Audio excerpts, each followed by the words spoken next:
Kami percaya Tuhan, saat kami ada hari ini, kami boleh datang ke hadapan Tuhan dengan hati yang lurus, hati yang benar, hati yang haus lapar mencari Tuhan.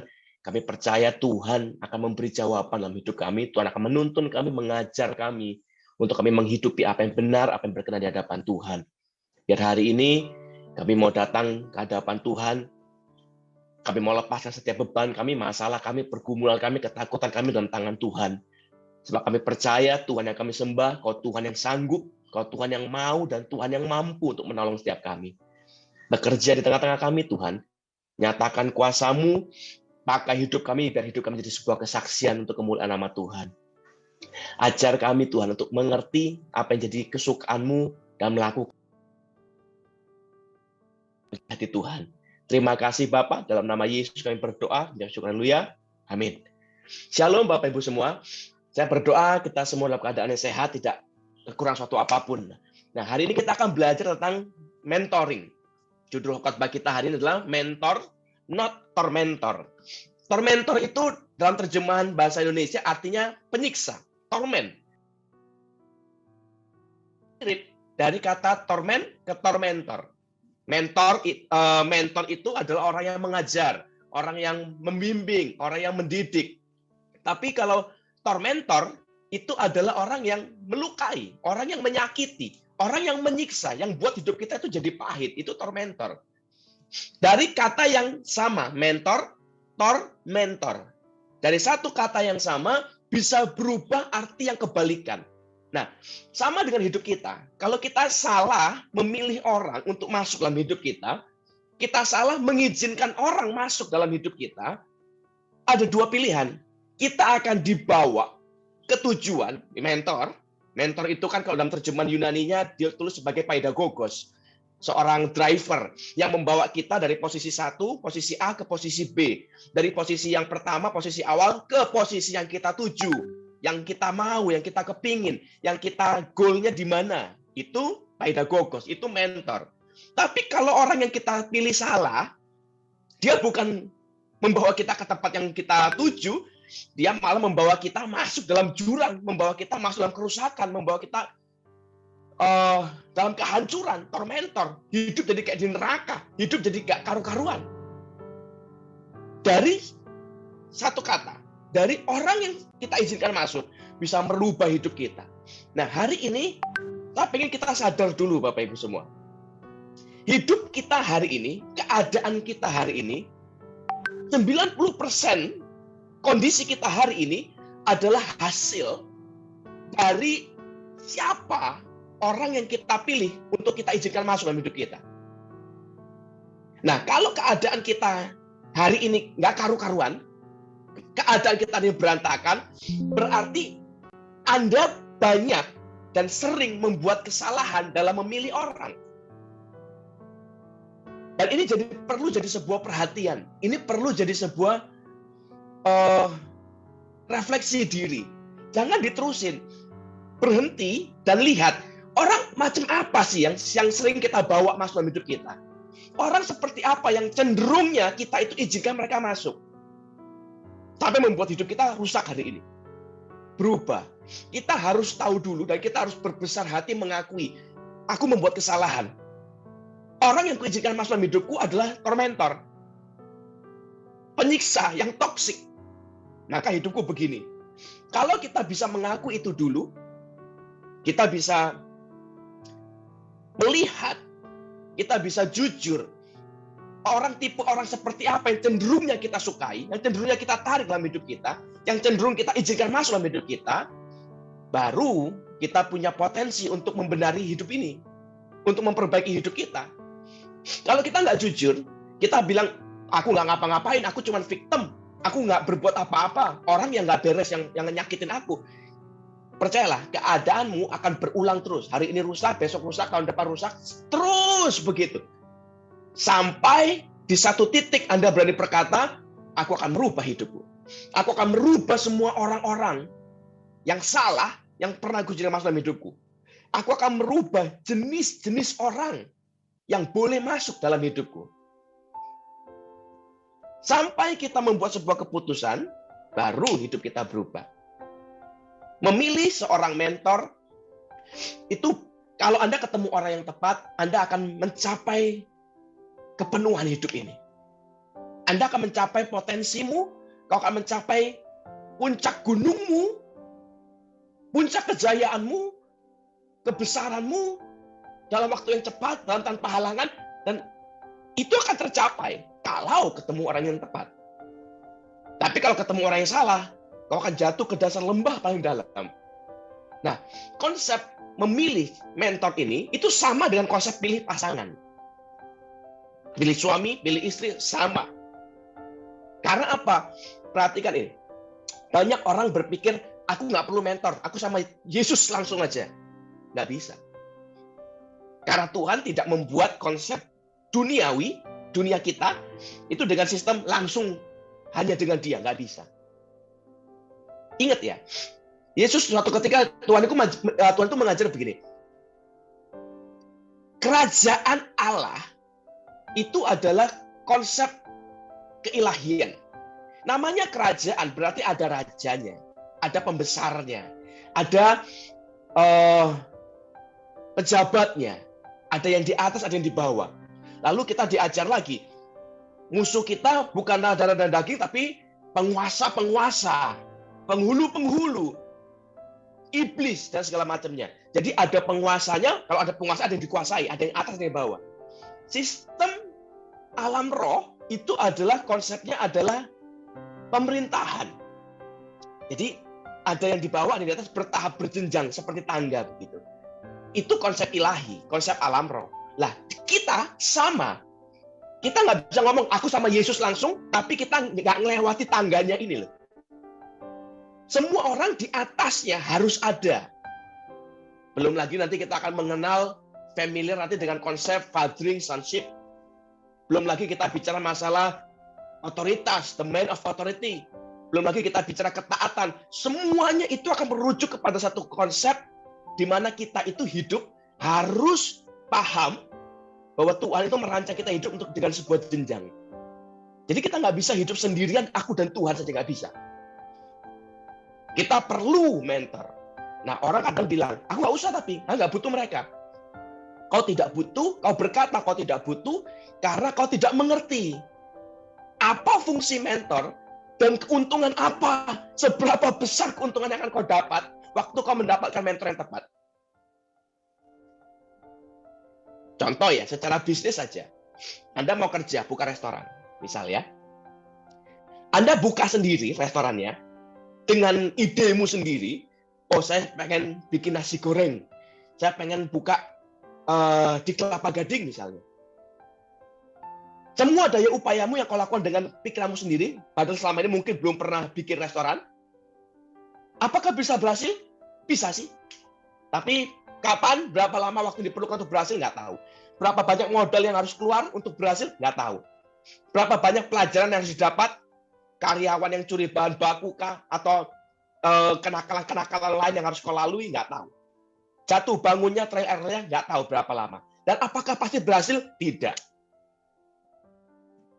Tapi bayangkan, kalau tiba-tiba Anda ketemu dengan seseorang, Gordon Ramsay misalnya.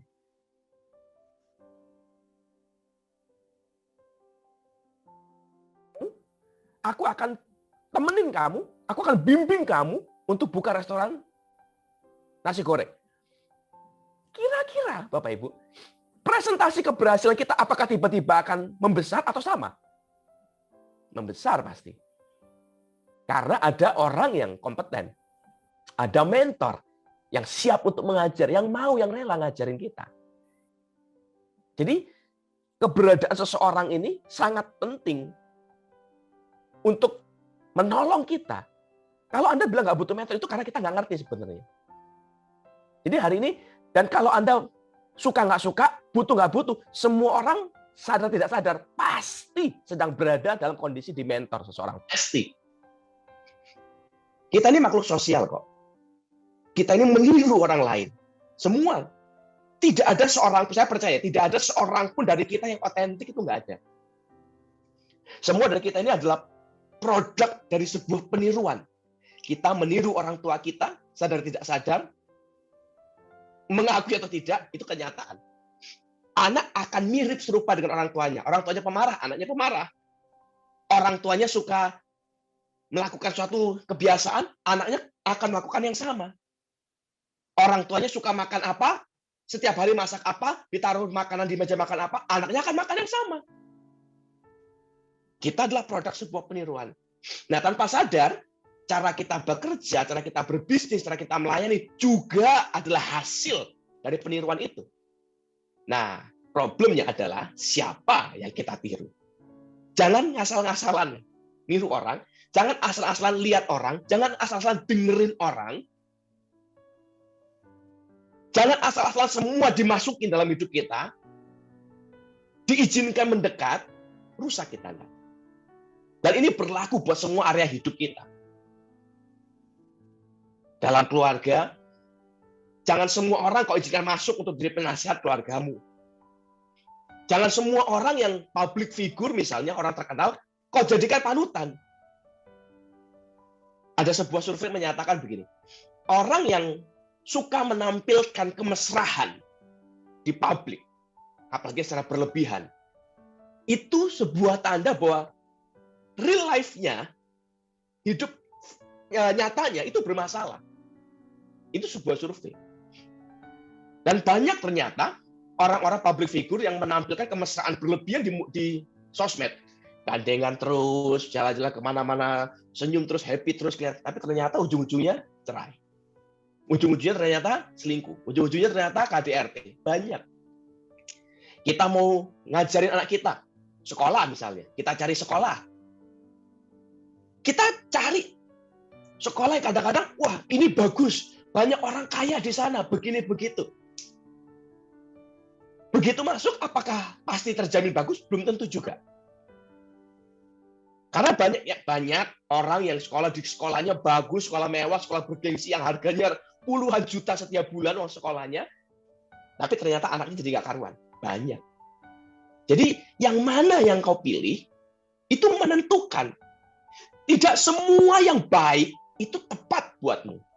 Ingat Pak, yang dari kemarin-kemarin ya, setiap orang punya panggilan yang berbeda. Setiap manusia punya panggilan yang berbeda, karakter yang berbeda, kebiasaan yang berbeda, kebutuhan yang berbeda. Tidak semua yang bagus itu fit in buat saya. Oh, baju ini bagus, apakah cocok dengan saya? Belum tentu. Makanan ini sehat, apakah cocok buat saya? Belum tentu. Sama. Ada sekolah yang bagus, apakah kalau anak kita masuk ke sana, bayarnya ratusan juta setiap bulan, pasti bagus hasilnya? Tidak. Tergantung anaknya, karakternya, dan segala macamnya. Jadi hubungannya banyak. Nah, hari ini yang saya mau fokuskan. Saya mau ajar kita untuk hati-hati memilih siapa mentor, siapa orang yang kita ikuti, siapa orang yang kita izinkan untuk memberikan masukan dalam hidup kita, siapa orang yang kita izinkan untuk mendekat dalam hidup kita. Menentukan hasilnya. Paling tidak hari ini kita akan belajar 5 perkara, 5 hal, 5 ciri yang Yesus ajarkan. Ini Yesus nanti semua yang ngomong. Yang Yesus ajarkan, apa saja sih yang harus ada dalam seorang mentor? Yang pertama kita coba perhatikan ya, Lukas pasal 6 ayat 40. Lukas pasal 6 ayat yang ke-40. Seorang murid tidak lebih daripada gurunya. Tetapi barang siapa yang telah tamat pelajarannya akan sama dengan gurunya.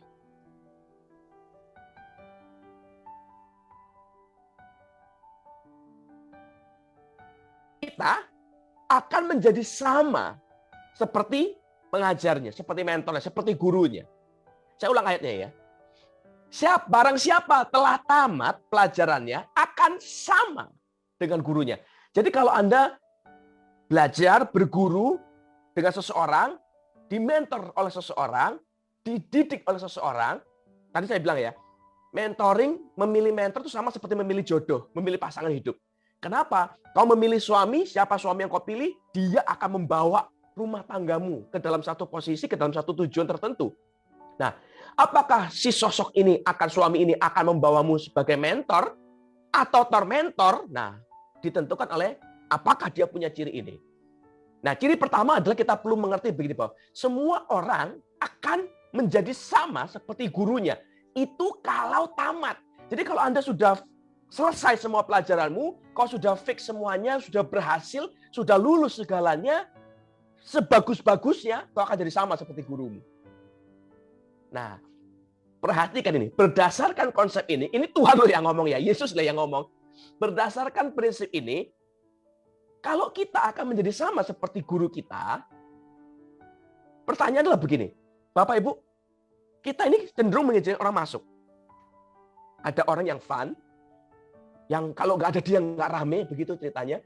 Ada orang yang, wah enak diajak ngobrol, enak diajak curhat ya, wah aduh cocok, dan segala macamnya.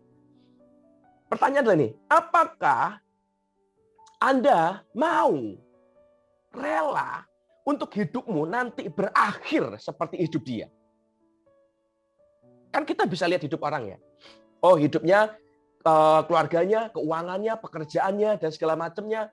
Seperti apa? Hasil yang sama, itu kira-kira itu yang terjadi padamu. Kalau punya anak, anakmu akan jadi kurang lebih sama seperti itu. Contoh misalnya. Anda ketemu dengan seseorang yang hobinya makan, lalu obesitas. Menurut Anda, kalau Anda menikah dengan dia, atau kau bergaul terus dengan dia, intens, dalam waktu 1 tahun ke depan, kira-kira apakah Anda akan ikut obesitas, atau Anda tetap kurus? Jawab jujur saja. Nasibmu kan pasti kita semua bisa jawab lah. Kita akan sama seperti dia. Kalau kita ketemu dengan seorang yang jaga makan, misalnya ya, yang prioritas kesehatan, makanannya dipilih, yang mana yang sehat, yang mana yang bagus. Dalam waktu 1 tahun ke depan, apakah hidup Anda masih makan junk food? Tidak. Kita akan jadi serupa seperti dia. Anakmu sama. Kalau bapak ibunya obesitas, ya anaknya kemungkinan besar sekali akan ikut yang sama. Jadi, waktu Anda sedang memilih orang masuk dalam hidupmu, mengizinkan orang masuk dalam hidupmu, pertanyaan ini harus jawab. Apakah kau ingin berakhir seperti dia? Apa tidak? Kalau iya, izinkan dia masuk. Kalau tidak, stop. Sekalipun, tapi dia fun. Enak, kayak nyambung. Cuman banyak utang sih, tapi nyambung. Ini kebodohan yang harus kita hindari. Bedakan antara menyenangkan, cocok dengan hasil akhir. Kita ini tidak berorientasi, orang dewasa tidak berorientasi pada kesukaan kita. Kita berorientasi pada result. Saya kerja setiap hari. Bukan kesukaanku bekerja itu. Capek. Tapi saya tetap lakukan. Kenapa? Karena saya ngejar result. Supaya hasil akhirnya saya bisa bayar tagihan. Saya bisa bayar cicilan. Saya bisa bayar uang sekolah anakku. Aku bisa biayai hidupku, keluargaku, dan segala macamnya. Kita tetap melakukan apa yang kita nggak suka, yang kita nggak nyaman, yang kita nggak enjoy, karena kita kejar result. Tapi anak kecil orientasinya pada rasa. Aku nggak suka, jadi aku nggak mau. Dan hari-hari ini banyak sekali orang bilang generasi yang baru inilah ceritanya. Lebih memilih hutang, lebih memilih jobless daripada kerja yang nggak cocok dengan kesukaannya. Lucu jadinya. Mereka tidak berorientasi pada result. Orientasinya pada rasa. Nyaman nggak? Enak nggak? Enjoy nggak? Santai nggak? Gimana ya rasanya ya? Itu dulu yang dipilih. Salah. Jadi kalau Anda ketemu sama orang yang fun, yang nyambung, yang enak, bukan itu yang indikator utamanya. Tapi resultnya, kau ingin hidupmu sama seperti dia enggak? Biasanya orang yang fun, orang yang enak, yang easy going, hidupnya biasanya begitu-begitu aja. Karena dia nggak ngurusi kerjaan, karena dia tidak ngurusi tanggung jawab, dia tidak ngurusi visi ke depan, masa depannya bagaimana, makanya dia easy going, enjoy, enak ya, have fun ya. Hari-hari ini, wah bisa guyon, bisa santai. Kenapa? Nggak ada beban. Tapi orang yang punya visi, oh aku akan menikah 2 tahun lagi, aku harus beli rumah, aku harus ngurusi keluargaku, aku harus ngurusi biaya orang tuaku. Mereka akan bekerja dengan sebuah visi. Hari ini hari Minggu, tapi pikirannya sudah Senin. Besok mau ngapain? Besok kerja apa? Apa yang harus kulakukan untuk menghasilkan? Bagaimana cara aku bercicilan? Cicilanku bulan depan harus bayar tanggal sekian. Masih jauh tagihannya, tapi dipikir sekarang. Lalu orang seperti ini Anda ajak, ayo kita ngafe, ayo kita healing ke puncak, ayo kita jalan-jalan. Dia akan bilang, nggak bisa, nggak sempet, nggak ada waktu untuk begituan. Urusanku banyak, urusanku penting. Lalu kita bilang, nggak fun, nggak asik, nggak bisa diajak enjoy. Jadi rasa dengan result itu 2 hal yang berbeda. Yang harus kau pilih resultnya. Kau mau hidupmu berakhir seperti dia apa tidak? Kalau iya, izinkan dia masuk. Kalau tidak, jangan izinkan dia masuk sekalipun fun, menyenangkan, nyaman. Jangan. Hilangkan dia. Ini yang harus kita pahami dulu. Kalau ini kita mengerti, baru kita paham. Siapa orang yang akan kita izinkan masuk, siapa orang yang boleh masuk, yang tidak, itu siapa. Jadi paham dulu yang ini ya. Ini fondasi pertamanya. Kita akan menjadi sama seperti guru kita. Nah, kita mau apa tidak? Kita berencana ke situ atau tidak? Itu kalau berhasil ya. Kalau nggak berhasil, ya nggak nyampe-nyampe malah. Kalau kau berhasil, kau tamat, kau akan jadi sama seperti dia. Itu dulu. Baru setelah itu, ini syarat pertama. Kalau setelah itu terjadi, baru kita ke syarat kedua. Apa yang Tuhan ngomong? Hebrew 5:14. Ibrani pasal 5 ayat 14. Ibrani pasal 5 ayat 14. Saya ambil dari kitabnya yang lain. Ini sama, tapi sama dengan pengajaran Yesus. Yesus juga bicara tentang makanan-makanan keras. Tapi dia bilang begini, tetapi makanan keras adalah untuk orang-orang dewasa yang karena mempunyai panca indera yang terlatih untuk membedakan yang baik dan yang jahat. Jadi ada namanya makanan keras untuk orang dewasa. Jadi dari tadi saya bilang ada bedanya orang dewasa sama anak kecil. Anak kecil fokusnya ke rasa, orang dewasa fokusnya ke risau. Orang dewasa itu punya panca indera yang terlatih untuk membedakan yang baik dan yang jahat. Kita harus mampu membedakannya. Dan kita harus mampu makan yang keras. Nah, berdasarkan ayat ini kita harus mengerti. Prinsip kedua, siapa jenis orang seperti apa yang boleh kita izinkan masuk dalam hidup kita. Setelah yang pertama dulu harus terjadi ya. Kita mau serupa seperti dia. Kita mau hidup kita berakhir seperti dia. Itu dulu. Yang kedua, kita mengerti bahwa orang ini harus mampu menyatakan the hard truth. Kebenaran yang sakit, kebenaran yang keras. Kebenaran yang jujur. Kita sedang mencari mentor. Orang yang akan mampu membawa kita dari posisi A ke posisi tujuan, posisi B. Orang ini harus mampu menyampaikan kebenaran yang keras buat kita. John Maxwell, seorang yang pakar kepemimpinan paling terkenal di dunia, dia menyampaikan begini. Seorang pemimpin yang hebat, kualitas yang harus dimiliki seorang pemimpin yang hebat, di dalam dunia sekuler atau rohani sekalipun, salah satunya adalah dia harus mampu marah.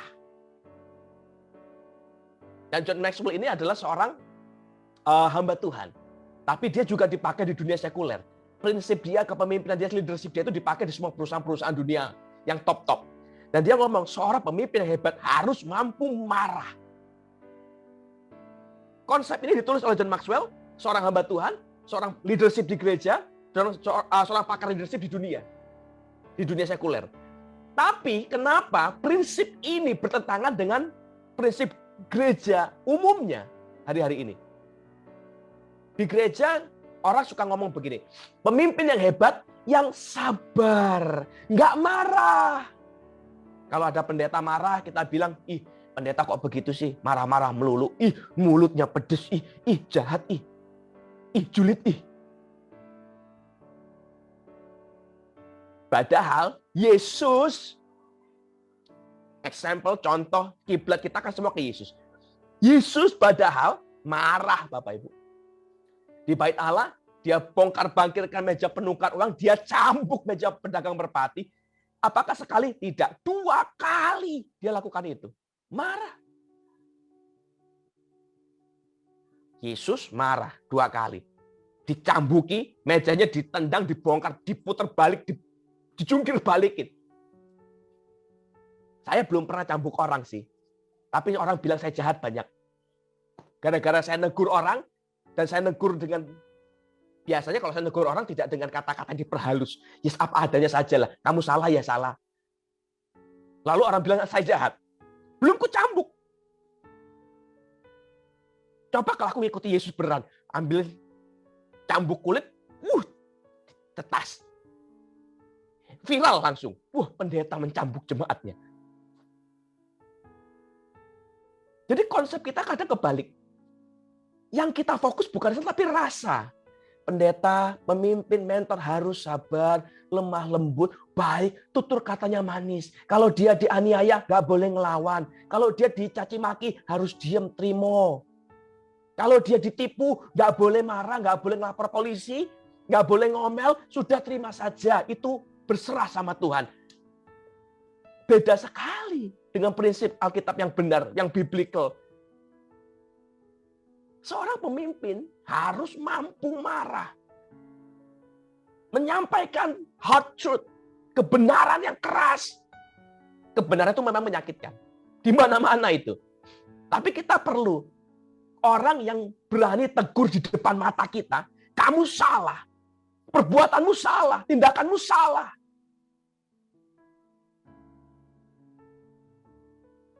Nggak banyak orang mau begitu. Orang suka menghindari konfrontasi. Dan yang kedua, kadang-kadang kita ditegur, kita nggak suka. Karena kita ditegur, defense mekanisme kita berfungsi. Enggak kok, aku nggak begitu. Ini nanti bidang yang sisi yang lain. Sebagai seorang yang diajar, sebagai seorang murid, kita harus berbesar hati. Waktu ditegur, terimalah teguran. Ditimbang, dipikir, diukur, benar apa tidak. Kalau iya, kita berubah. Kalau tidak, ya sudah. Tapi diterima dulu. Tapi hari saya nggak bicara yang ini. Saya nggak bicara sisi ini. Saya bicara sisi mentornya. Dia harus mampu, harus mau menyampaikan kebenaran yang keras. Ingat ya Bapak Ibu. Kita sedang untuk mencapai hidup yang lebih baik. Kita sedang mencari mentor. Bukan cheerleader. Yang ngomong, yuk bisa yuk, nggak apa-apa yuk. Ayo, ayo. Udah. Kita buat salah. Mentornya bilang, nggak apa-apa. Tuhan pasti ampuni. Ayo, besok pasti lebih baik lagi. Ya, yuk. Kita bukan cari cheerleader. Dia bukan benerin kita. Dia bukan tegur kita. Bukan tunjukkan jalan kita. Dia malah, ayo, nggak apa-apa, nggak apa-apa. Kamu tidak pernah salah seumur hidupmu. Kamu hanya tidak pas. Nggak apa-apa, ayo jalan terus. Nggak ada yang salah kok. Semuanya oke. Nanti cuman perlu lebih better saja. Itu penipuan sekali. Dan ini yang banyak orang Kristen sekarang ajarkan juga ke anak-anaknya jadian. Jangan nyalahin anak. Dukung terus, support terus, positif terus. Di dalam Alkitab, tidak ada namanya the power of positive thinking. Tidak ada. Kau mau positive thinking? Apakah ngefek? Tidak. Yang ada adalah the power of God.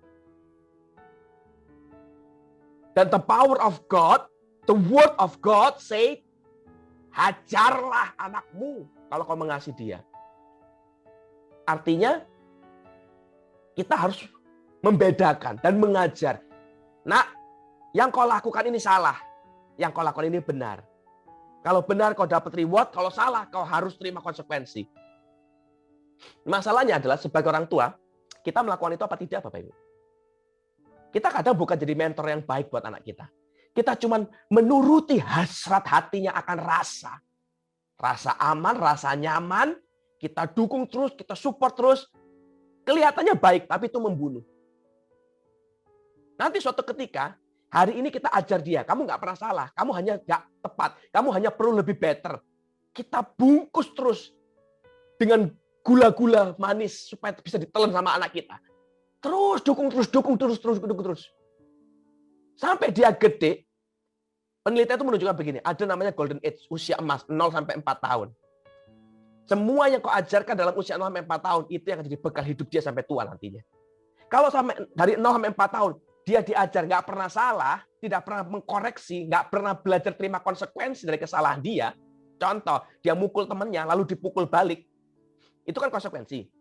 Kita nggak ajar dia, kita cuma bilang, oh temanmu nakal. Bukan anaknya yang nakal, tapi temannya nakal. Padahal mukul duluan anaknya. Kita nggak ajar yang benar, nanti suatu ketika dia dewasa, ini anak akan depresi berat. Dia akan merasa semua orang memusuhi dia, semua orang menyakiti dia, semua orang menyerang dia.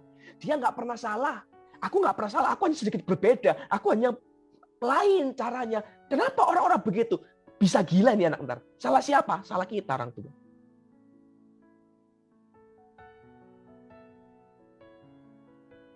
Jangan bungkus teguran itu dengan gula-gula, dengan manis, dengan sesuatu yang ayo makan yuk, kayak obat itu disabut gula gitu.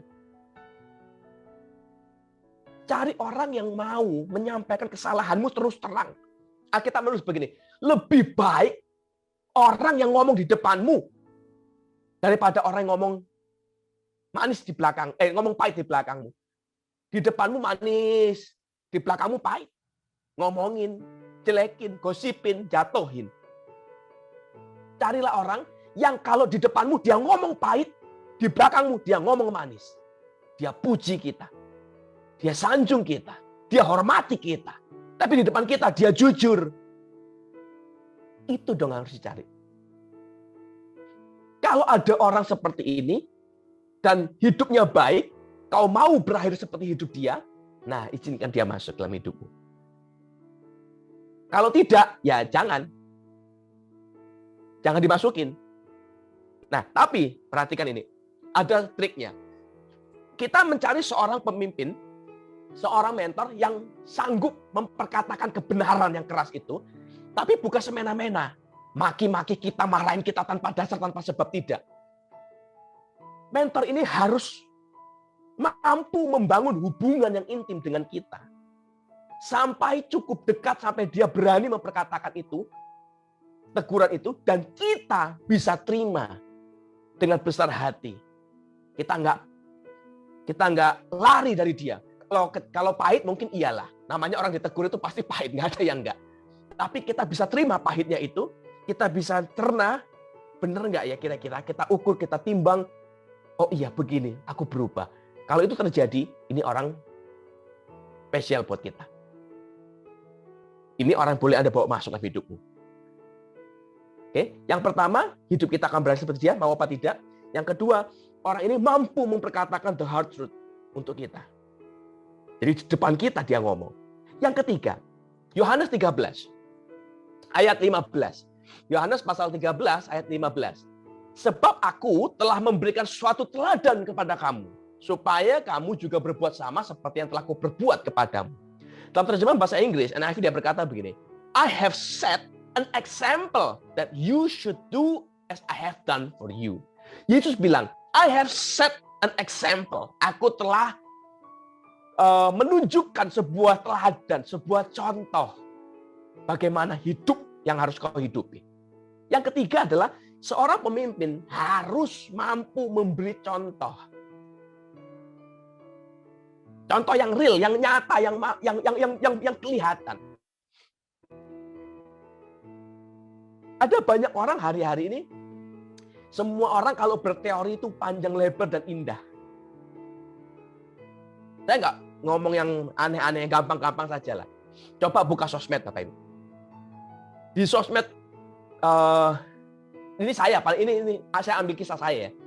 Di sosmed hari-hari ini, di sosmed saya yang berseliweran, banyak orang ngajarin tentang gaya hidup sehat. Oh, cara yang baik untuk melatih tubuh, melatih otot. Gimana caranya supaya ototnya kuat, rangkanya kuat, dan segala macam. Supaya body goal dan segala macam. Ngajarin panjang lebar, padahal badannya sendiri nggak karuan. Banyak. Ada yang ngajarin gimana cara besarin tangan, otot bicep. Padahal bicepnya sendiri kecil. Tapi ngajarin orang teori. Dan ini banyak sekali. Orang ngajarin tentang bagaimana cara membangun keluarga bahagia. Lah keluarganya sendiri nggak karuan. Ada yang nggak menikah bahkan tapi ngajarin bagaimana cara membangun keluarga bahagia. Hati-hati. Banyak dunia sosmed itu dibilang sebagai dunia tipu-tipu. Banyak penipuan di dalamnya. Hati-hati. Pilih baik-baik. Kalau nggak penting nggak usah nonton sosmed lah. Tersesat kita nanti. Teori panjang lebar.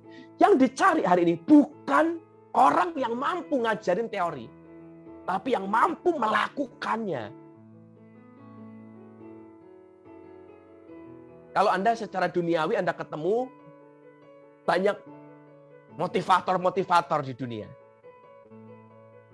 Ini yang membedakan sekarang. Kalau Anda belajar bisnis pada seorang motivator, dia tidak akan ceritakan rahasia-rahasia yang paling penting. Dia hanya akan memberikan kulit-kulitnya, prakata-prakatanya, yang umum-umum, kerja keras, jujur, after sales service, bersikap baik kepada customer, ya gitu-gitulah. Rahasia benernya bagaimana? Nggak tahu. Gimana caranya kita dapetin pinjaman, kelola manajemen utang? Nggak tahu. Bank mana yang harus dipilih? Nggak ngerti. Jaminan apa yang dicari? Nggak tahu. Tapi seorang mentor, kalau versi Alkitab, cari yang set an example, yang memberikan teladan, memberi contoh. Dia bukan cuma ngomong, tapi dia menunjukkan kepada kita caranya. Kalau kita mau belajar bisnis, dia bukan cuma ngajarin pakai mulut. Dia nemenin, dia bimbing, dia tunjukin caranya kayak begini loh. Ngitung profitable begini loh, ngitung BEP-nya begini loh. Ngitung cash flow begini loh, ngatur distribusinya begini loh caranya. Itu seorang yang benar, mentor yang tepat, yang Anda boleh bawa masuk dalam hidupmu. Itu sama seperti orang ngajar masak. Dia bukan cuma ngajarin resep, cara buat nasi goreng, siapkan nasinya, siapkan garam, merica secukupnya, dan segala macam. Bukan. Dia, tipe orang ini adalah yang kasih resepnya, yang nemenin kita di dapur, ngeliatin kita masak, dan dia nunjukin ke kita, dan sampai hasilnya dia kasih kita. Ini loh yang dicari hasil akhirnya. Sekarang, you do it by yourself. Ini orangnya. Coba buka satu ayat bentar ya. Ini perhatian besar sekali di sini. Kenapa? Karena hari-hari ini banyak orang sotoy. Nggak tahu apa-apa tapi banyak ngomong. Dan ini di warning di dalam Alkitab. Perhatikan. 2 Timotius pasal 3 ayat 1 sampai ayat 4.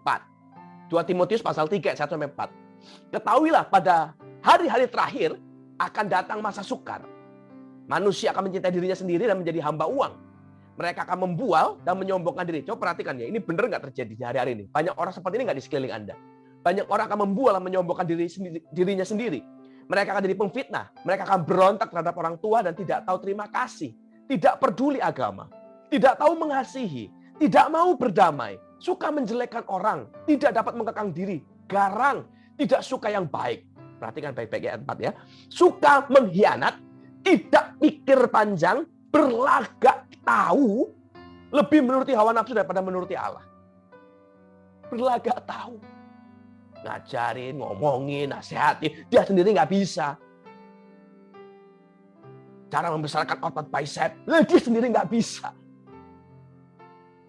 Cara membahagiakan pasangan suami dan istri. Dia aja belum menikah. Cara membesarkan anak-anaknya aja belum gede. Hati-hati.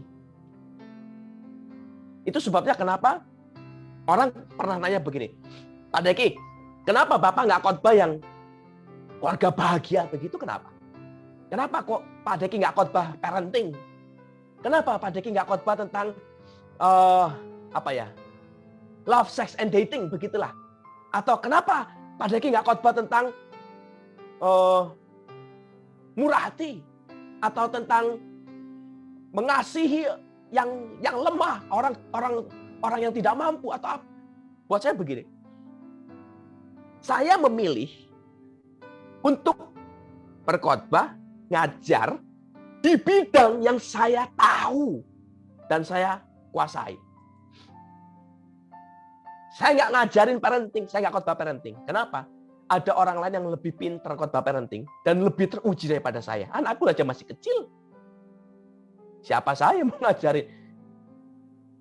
Hasilnya anakku aja nanti jadi seperti apa aja saya nggak tahu. Ya saya sedang berusaha untuk mendapatkan hasil yang baik buat mereka. Tapi kan belum tahu, belum teruji. Saya nggak khotbah tentang keluarga bahagia. Kenapa? Saya menikah aja baru 10 tahunan lebih. Pertengkaranku masih banyak. Perselisihanku saja masih sering. Apa yang diajari? Ada orang lain, ada pendeta lain yang jauh lebih bagus ngajarnya dan pasti lebih teruji. Yang sudah menikah 50 tahun, tetap bertahan, tetap mengasihi di tengah segala perbedaan. Mereka akan jauh lebih bagus. Jadi lebih baik saya hanya mengajar. Maka saya memilih bidang-bidang yang saya ajarin. Saya lebih baik ngajar tentang spiritual warfare. Kenapa? Ya karena saya tahu. Karena saya menghidupinya. Saya disantet orang pernah, di satu kampung pernah. Saya lihat hal-hal yang aneh-aneh pernah. Saya divonis dokter mati 3 kali, paling tidak sepanjang umur hidupku, tapi toh masih tetap hidup. Saya mau dibunuh orang karena saya bicara tentang Yesus. Saya disuruh membuktikan bahwa Yesus itu nyata, real. Ini ada orang sakit, ada orang mati. Kau doakan, kau sembuhkan, baru kami percaya. Ya kita tahu kuasa itu bukan pada manusia, kuasa itu milik Tuhan. Tapi karena saya di lokasi, saya dituntut. Dan mereka nggak ngerti apa yang mereka minta. Dan saya harus membuktikan kealahan Yesus. Apakah selalu berhasil? Kadang iya, kadang tidak. Tapi paling nggak saya tahu struggle, perjuangannya, warfare-nya seperti apa, saya ngerti. Jadi saya lebih baik mengajar yang itu.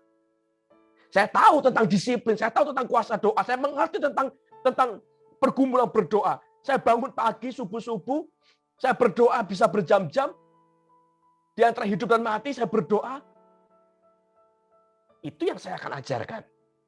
Jadi saya nggak ngajarin hal yang aneh-aneh, saya bahkan juga nggak ngerti. Saya tidak kepingin jadi orang yang berlagak tahu. Makanya kadang beberapa gereja kalau ngundang saya, Pak, ini temanya ya, happy family ya Pak. Saya bilang, jangan undang saya deh, yang lain aja. Ada banyak pendeta lain kok. Saya bukan sombong. Tapi saya tahu diri. Sadar diri. Kalau saya ngajarin hal-hal yang saya bahkan belum berhasil, belum teruji, itu hanya sebuah pembodohan. Kasihan yang dengerin. Kasihan jemaatnya. Dan Anda hari ini carilah orang yang mampu memberikan teladan dan contoh. Bukan cuma teori. Di panggung banyak orang yang berteori. Banyak orang, ayo kasih istrimu. Padahal istrinya di bawah, pipinya lagi ada tapak sakti, habis digampar. Itu pernah terjadi, saya lagi hadir di sebuah seminar keluarga. Istrinya pembicara digampar. Kelihatan tangannya masih ada. Lucu. Jadi hari ini pilih baik-baik. Kau mau hidupmu berakhir seperti dia? Dia mampu menegur di depanmu dengan kebenaran yang keras. Dan dia mampu memberi contoh yang benar menghidupi hidup ini. Kalau iya, izinkan dia masuk. Kalau tidak, satu aja tidak, buang dia. Percuma. Habisin waktu. Bikin sakit hati. Bikin hidup rusak. Buang saja. Yang keempat, Matius 12 ayat 33. Jikalau satu pohon kamu katakan baik, maka baik pula buahnya. Jikalau satu pohon kamu katakan tidak baik, maka tidak baik pula buahnya. Sebab dari buahnya, pohon itu dikenal. Ciri keempat, seorang mentor yang harus dicari adalah dia memiliki buah yang terbaik. Di sekeliling kita kan ada banyak orang hebat. Pilihlah yang buahnya terbaik. Jadi jangan sekedar asal-asalan. Pilih yang berbuah dan buahnya manis terbaik. Bukan performance on stage-nya yang menawan, yang bagus. Semua orang, percayalah, semua orang kalau Anda lihat di stage, di panggung, pasti bagus, pasti. Wah, cara bicaranya adem ya. Rasanya kalau dengar dia ngomong adem, kebapaan, sabar. Di panggung. Saya juga bisa kalau mau. Jadi kusyuk, syahdu, mendayu-dayu. Tapi kan bukan itu yang dicari. Buah itu bukan kelihatan di stage. Tapi di backstage, di belakang. Di real life ini loh. Cara dia berbisnis, memperlakukan orang, memperlakukan customer, memperlakukan karyawannya, memperlakukan orang-orang yang tidak penting dalam tanda kutip. Bagaimana dia perlakukan, itu buah. Bagaimana dia menghidupi hidup, menjalankan pekerjaannya, ibadahnya, itu yang dicari. Track record itu adalah segalanya. Itu nggak bisa ditipu. Banyak orang yang karena cinta, bucin, tutup mata dengan track record. Tahu track recordnya. Oh, dulu dia selingkuh. Oh, dulu dia main perempuan. Oh, dulu dia judi. Tapi itu kan dulu. Sekarang berubah. Sadarlah. Track record itu segalanya. Dan saya mau kasih tahu ya. Untuk seseorang berubah, itu sangat susah. Jadi jangan gampang-gampang bilang, itu kan dulu. Susah setengah mati untuk berubah. Jadi kalau dulu track record-nya pernah begitu, hati-hati. Kalau berubah itu gampang, hari ini kita nggak perlu repot-repot belajar firman. Yesus saja ngomong bolak-balik, perubahan itu perlu. Bertumbuh itu harus, berubah itu harus. Berubahlah karena perbaruan budimu, otakmu dirubah, karena berpikirmu dirubah. Kalau gampang, Yesus nggak bakal ngomong. Itu kau saja yang buta lagian, karena cinta. Faktanya tidak begitu. Jangankan merubah karakter, sifat, segala macam. Merubah satu kebiasaan aja susahnya setengah mati.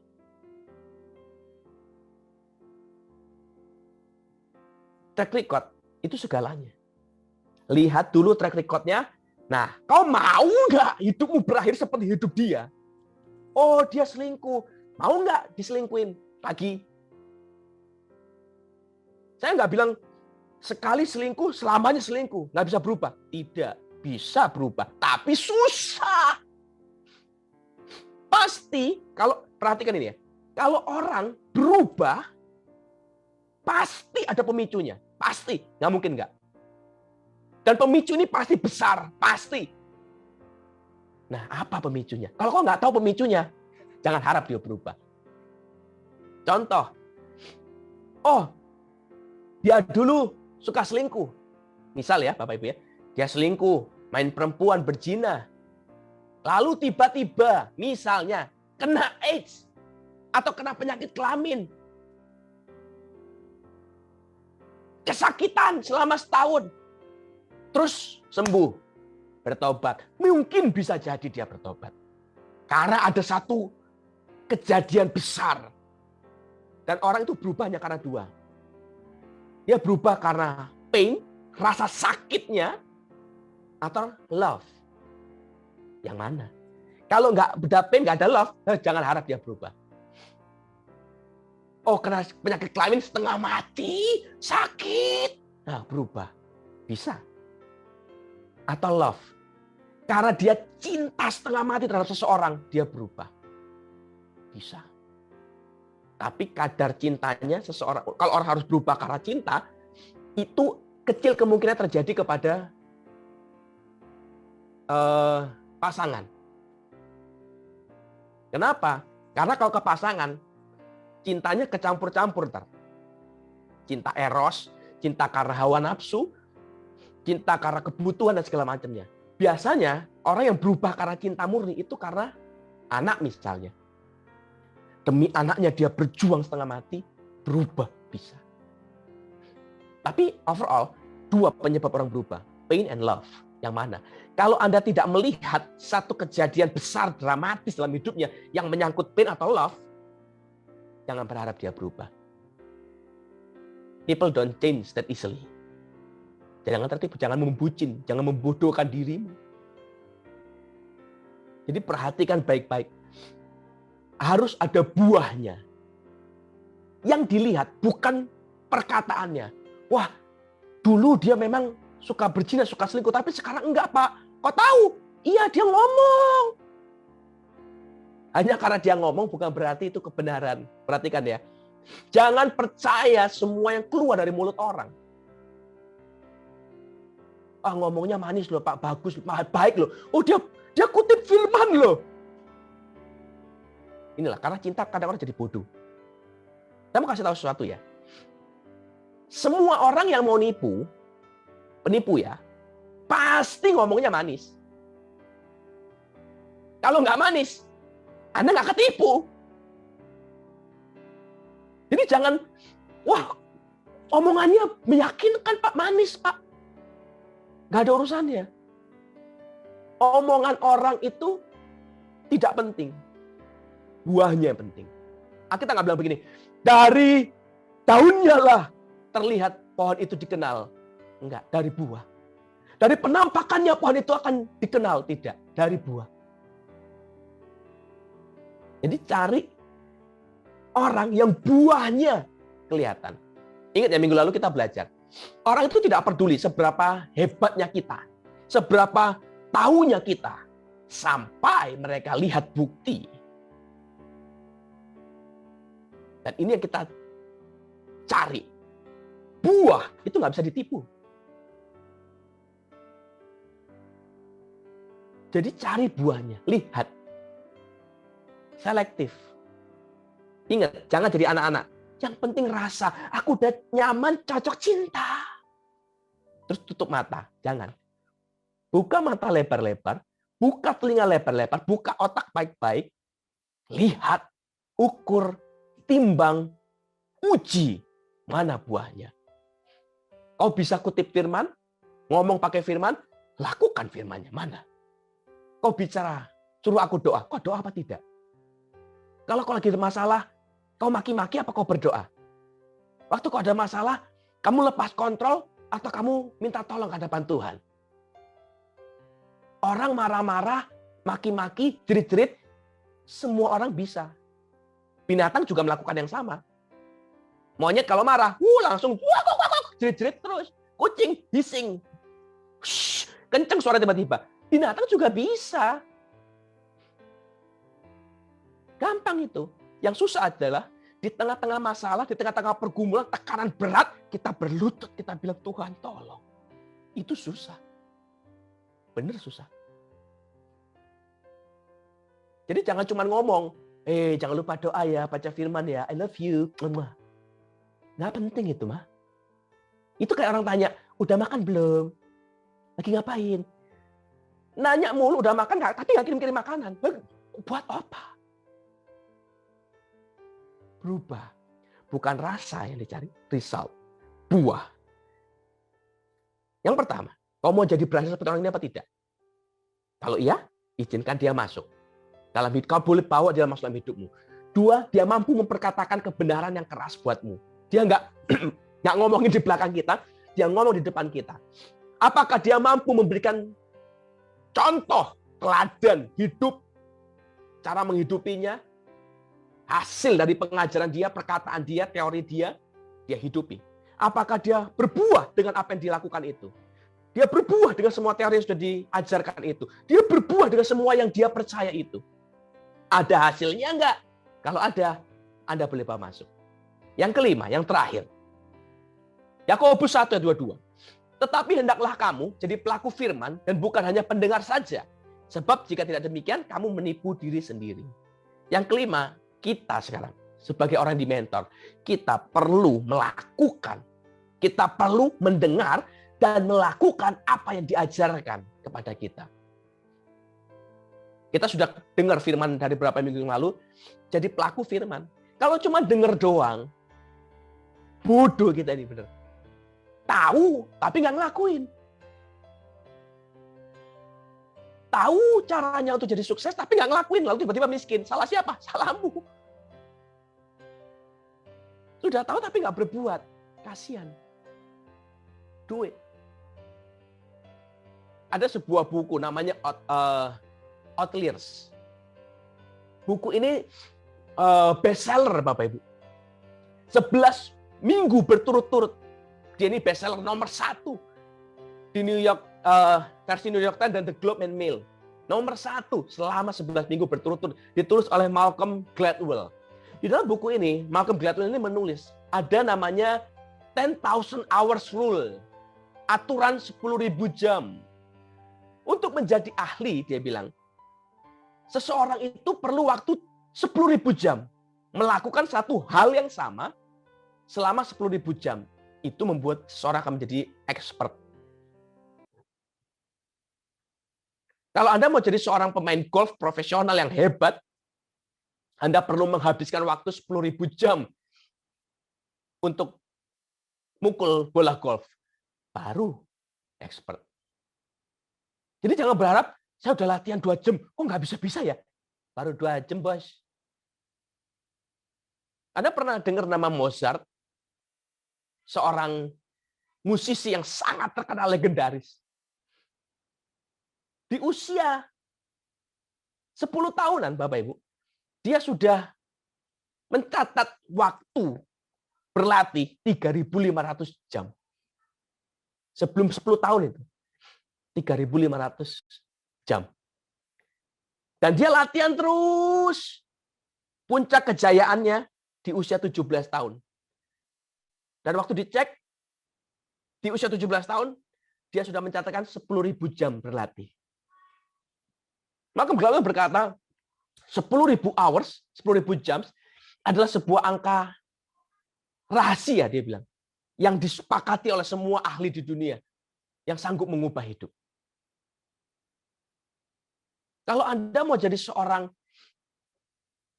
pebisnis yang hebat, berlatihlah. Mengelola keuanganmu 10.000 jam. Kalau mau jadi seorang atlet, berlatihlah 10.000 jam. Kalau menjadi seorang orang tua yang baik, berlatihlah. Menahan marahmu. Menahan keinginanmu untuk ngomel. Meluruskan, mengkoreksi yang salah. 10.000 jam. 10.000 jam itu kapan? Berapa lama, Pak? Kok rasanya jauh banget? Kurang lebih begini. Kalau Anda berlatih melakukan sesuatu, Anda menjadi pengkhotbah yang hebat misalnya, belajarlah berkhotbah, bicaralah, bacalah firman, belajarlah Alkitabmu 3 jam sehari, 3 jam sehari saja, dalam waktu 10 tahun, 10.000 jadian. Anda jadi expert, hebat. Berarti harus tunggu 10 tahun? Tidak. Kalau lakukan 3 jam sehari, dalam sebulan saja, sudah 90 jam. Kau pasti jauh lebih hebat daripada yang seminggu sekali. Pasti dong. Setahun saja. 350 hari kali 3 jam. 900 jam. Kurang lebih ya, hitungan kasar lah. Pasti kau jauh lebih hebat, lebih ahli daripada yang sekedar khotbah seminggu sekali. Pasti dong. Apalagi kau selesaikan sampai 10.000 jam. Intinya, mau orang dunia, mau orang sekuler, mau orang rohani, semua sepakat tuh. Kalau tahu tapi nggak dikerjakan, percuma. Jadi hari ini, aku kan firman yuk. Saya ngajarin Anda 4 dari tadi, tentang siapa mentor yang baik. Seperti apa? Yang kelima untukmu, lakukanlah, seleksilah yang 4 ini. Kau mau cari mentor, cari 4 ini. Kau mau cari pasangan hidup, cari 4 ini. 4 ini dapat, kau ketemu orangnya. Kurang 1, gimana? Jangan. Tunggu. Sampai ketemu orang yang tepat. Kenapa?